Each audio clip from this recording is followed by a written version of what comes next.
Coming up on The World Today. EU urges pharmaceutical company AstraZeneca to publish details of the contract signed for COVID-19 vaccines amid row over shortages. UK Prime Minister Boris Johnson confirms schools will not reopen before March the 8th and announces new border measures to curb the spread of the pandemic. Plus, US President Joe Biden warned Russian leader Vladimir Putin about election meddling in their first call as counterparts.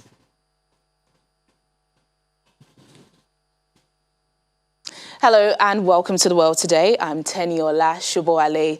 Vulnerabilities in the world's food supply system have been laid bare by the COVID-19 pandemic, making global leaders more aware that if not fixed, they could mean famine and mass migration. That's according to the head of the United Nations World Food Programme, David Beasley. While addressing a virtual meeting of the World Economic Forum, he says the crisis has disrupted supply chains across the globe, pushing 270 million people to the brink of starvation. The WFP was awarded the Nobel Peace Prize in October for its efforts to combat hunger and promote peace.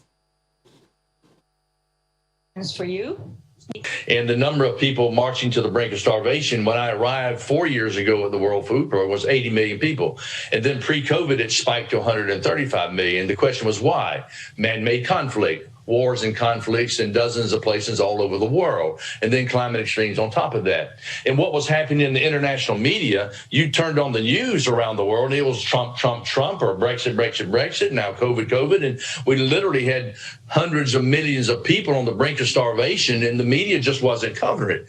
But now people are beginning to wake up and step up. COVID, I think, exacerbated a vulnerable supply chain system and food systems, of which so much success has been made, but it's very vulnerable, and we've got a lot more work to do. Because what leaders are now beginning to recognize, and this is the reality we're facing in 2021 with 270 million people on the brink of starvation. If we don't receive the support and the funds that we need, you will have mass famine, starvation, you'll have destabilization of nations, and you'll have mass migration. And the cost of that is 1,000 times more. So I believe you're beginning to see leaders step up and recognize we need to address short-term and long-term solutions.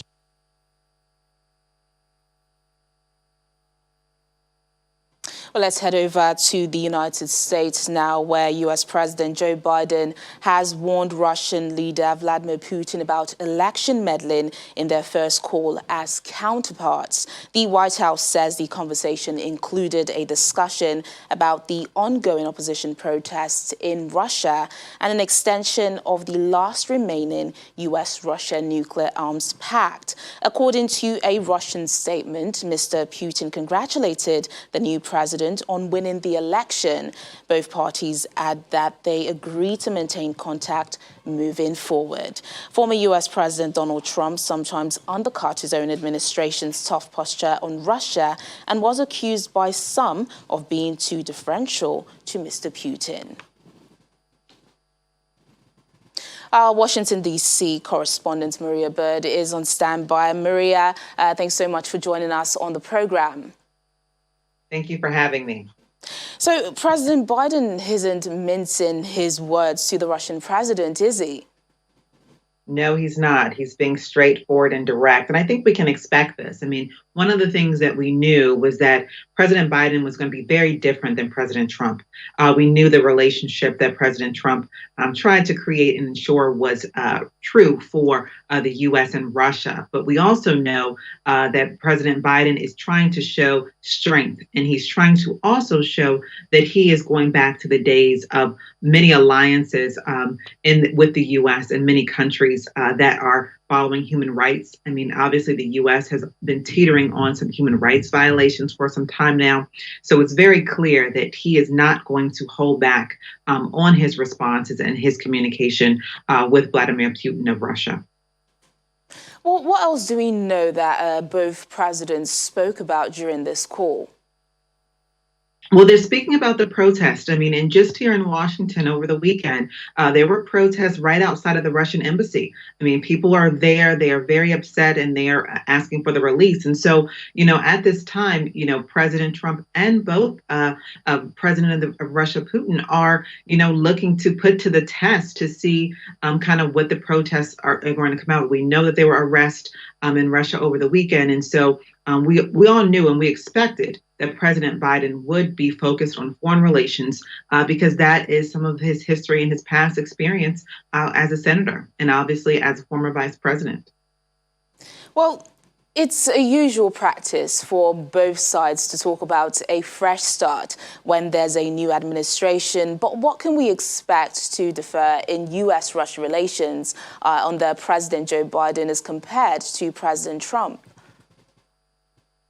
We're going to see a very different style. We're going to see that areas like this, and when you're talking about anything with nuclear weapons and those items, and obviously with this, as we see here with Russia and the U.S. communicating now in a very different tone than we've seen in the past, we're going to begin to see that you're going to see strength in areas in those types of areas of concern. But you're then going to see in other communication, you're going to begin to see a lot more of a friendlier alliances. You're going to start seeing greater communication and alliance with the UK, with France. I mean, so some of those longtime friends of the US, you're going to start to begin to see greater communication and greater collaboration from the US. But you probably will not see much more communication and between North Korea and the US. I mean, that's an area that you're going to begin to see a different side of the US and more of a strengths focus. And so I think this is just the beginning to what you will see out of the Biden-Harris administration as they begin to start addressing some of the relationships overseas with the US. And Maria, just on a final note, while talking about, comparing Joe Biden and former President Trump, just bring us up to speed on, Trump's Senate impeachment trial.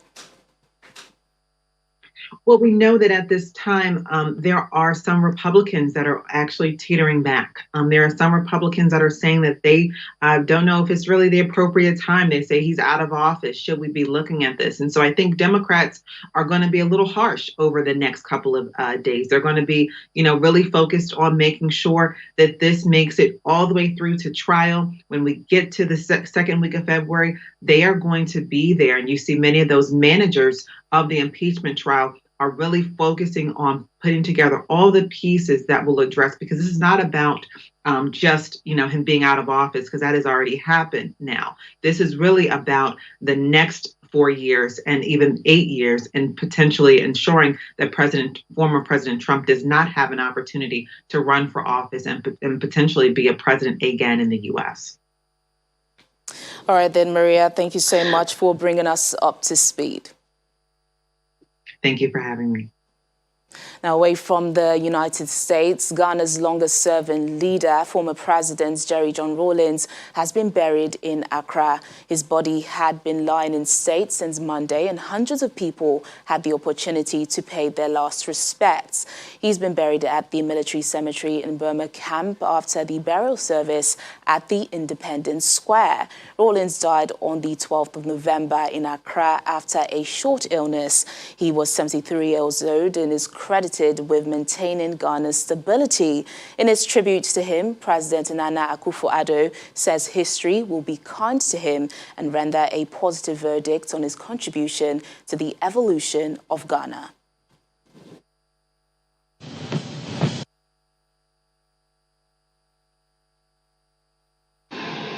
I believe that history on balance will be kind to him and will render a positive verdict on his contribution to the evolution of our nation and the entrenchment of its democratic institutions and culture. It is entirely appropriate and fitting that he should receive a state funeral with full honors to express the gratitude of the nation for that contribution. My wife Rebecca and our children join me in expressing our sincere, heartfelt condolences to his beloved wife, Nana Konedu, his children, Ezanato, Yasantua, Amina and Kimathi, and his entire families for their great loss of one of the outstanding figures of modern Ghanaian history, a man whose sense of humor was truly infectious. Comandante, rest and abide in perfect peace in the bosom of the Almighty until we all meet again on the last day of the resurrection. Farewell, God bless, and thank you for all your help. Now, police in India have detained 200 protesters following Tuesday's deadly violence in the capital, Delhi, during a massive protest against agricultural reforms. Thousands of farmers clashed with police as protesters on the outskirts of the city forced their way in. One protester died and more than 300 police officers, were injured. Blaming the chaos on rogue elements among an otherwise peaceful march, most farmers' leaders say they will not call off their protests. Those detained are being held on charges of rioting, damaging public property and attacking police personnel. So far, 22 police complaints have been registered. The violence coincided with Republic Day, a national holiday that marks the anniversary of India officially adopting its constitution on January the 26th, 1950. Now, Indonesia's Mount Merapi volcano on Java Island has erupted, sending up a cloud of ash and prompting authorities to warn of the risk of lava flows reaching roads. The head of Indonesia's Volcanology and Geological Hazard Mitigation Center says Merapi has spewed quite intense hot clouds at least 30 times since this morning. The 2,963 metric high Merapi is one of Indonesia's most active volcanoes and is already on the country's second highest alert level.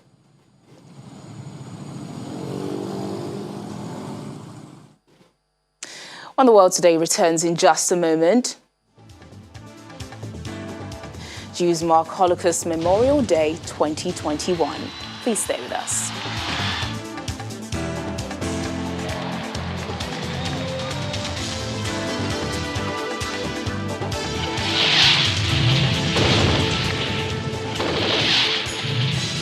Well, thanks for staying with us on The World Today. UK Prime Minister Boris Johnson has announced that schools could open from March the 8th, but not straight after the February half-term. England's schools are currently closed to most students, apart from vulnerable children and those of key workers. The Prime Minister also says travellers to the UK from 22 countries will go into hotel isolation.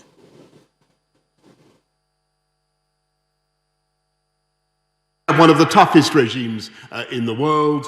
We ask people to test 72 hours before they fly. They have to produce a passenger locator form, or otherwise they're kicked off the flight. They already have to quarantine for 10 days. And my right honourable friend, the Home Secretary, will be setting out later today, if you care to wait for that, even tougher measures for those red list countries where we are particularly concerned about new variants. We have also banned all travel from 22 countries where there is a risk of known variants, including South Africa, Portugal, and South American nations.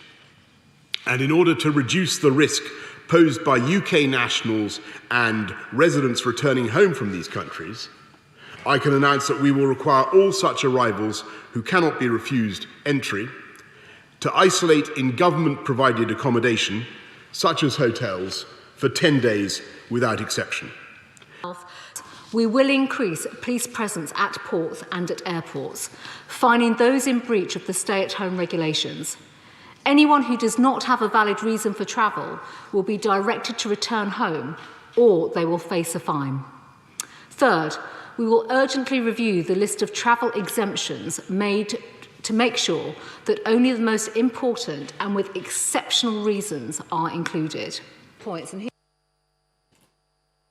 Well, our London correspondent, Juliana Olayinka, joins us now for more on the situation in the country. Juliana, I think it's only right to begin with that grim milestone marked yesterday night, 100,000 deaths. Officials say although cases are falling, Britain should prepare for more deaths in the coming days. How are people reacting to this grim reality?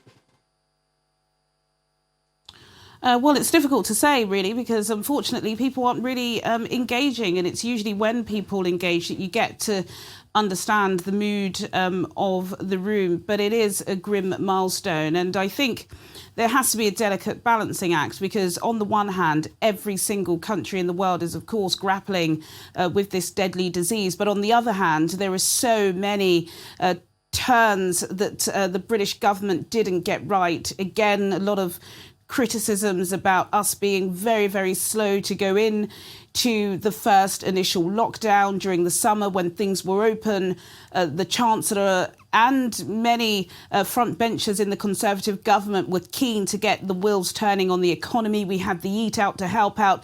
In fact, you know, looking back 6 months, it's almost unbelievable that many Brits were still able to go on holiday. There are also suggestions about the Christmas plans, Boris Johnson allowing some parts of the country to mingle with their family members, and the late U-turns when it comes to the gathering of schools and the millions of people that went back to university in October. So there are some serious questions. I did hear you playing some of the sound bites coming out of the House of Commons during Prime Minister's questions earlier today, and Sir Keir Starmer, the leader of the opposition, did say that, you know, Boris Johnson does have a lot of questions that need answering. But the difficult thing is now, you know, we're all in this together, clearly. There's nowhere we can go. We're deep into a third national lockdown. So I think even the most harshest commentators have got to be really careful about politicising this high death toll, because, of course, we need to get out of it before we start looking at what went so badly wrong. Like you mentioned rightly, Juliana, this is all coming amid criticism of the government's response. Prime Minister Boris Johnson has said he takes full responsibility of how the government has handled this pandemic. He has also announced today more measures to curb this virus. But is it a little too late?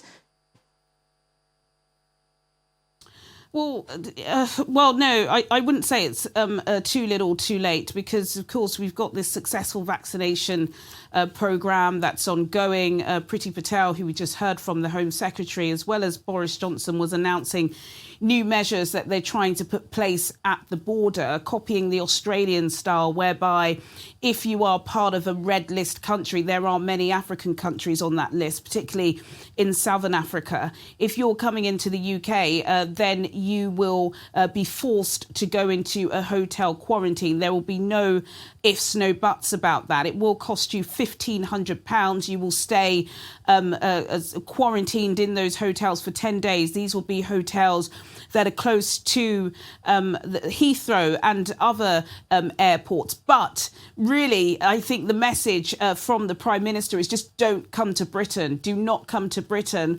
There has been a little bit of scandalous headlines in the UK over the past couple of days. I know in Nigeria, a lot of Nigerians love Dubai. A lot of Brits love Dubai too. And there have been a lot of, you know, these Z-list influencers travelling to Dubai, you know, posting lots of sunny pictures. The Maldives are one of those regions as well.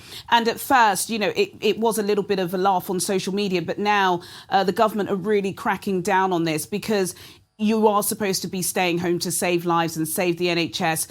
But there's questions as to ask as why so many people are still able to get out of the country when they're not working, or the government don't seem that to be working. So they are putting in extra restrictions at the borders. And Priti Patel was pretty harsh in saying that people will be sent back if they don't have a valid reason to be coming into Britain, and people will be sent home if they have no valid reason to be travelling outside of the UK. Well, Juliana, we just hope these restrictions do what they're meant to do. Thank you so much for joining us on the programme. Thank you. Now, moving on, Holocaust Memorial Day, held on the 27th of January every year, honours the 6 million Jews murdered during the Holocaust and the millions of other people killed under Nazi persecution.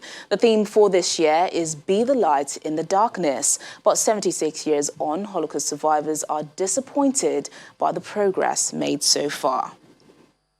The concentration camps are over. 96-year-old Bill Harvey is one of the survivors of Auschwitz. He is concerned that the lessons that should be learned from the Holocaust are fading. When I think about it, I'm very disappointed that after last 37 members of my family was my mother, my father, was all perished in the Auschwitz concentration camp. And the anti-Semitism is so strong, unbelievable how much hatred we experience right now. So I'm very sad and disappointed.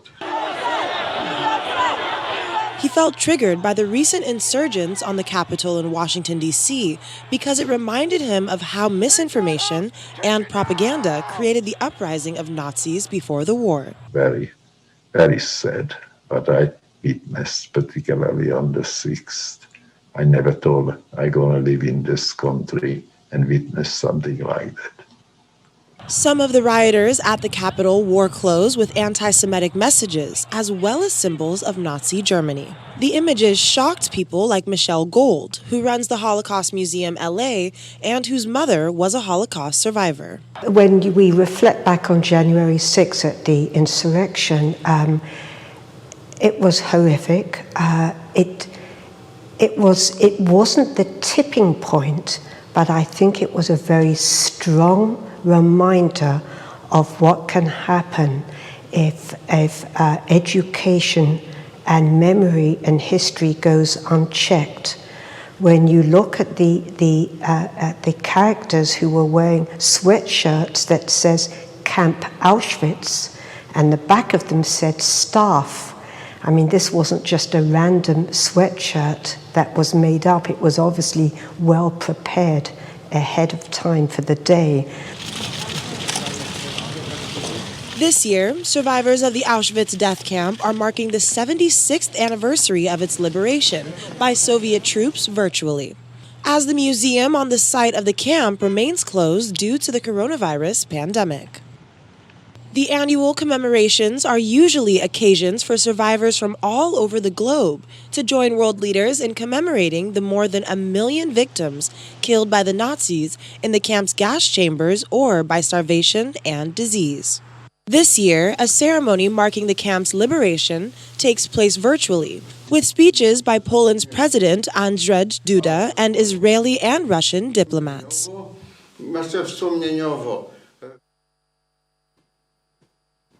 And that's the program today. Thank you so much for watching. I'm Teniola Shuboali.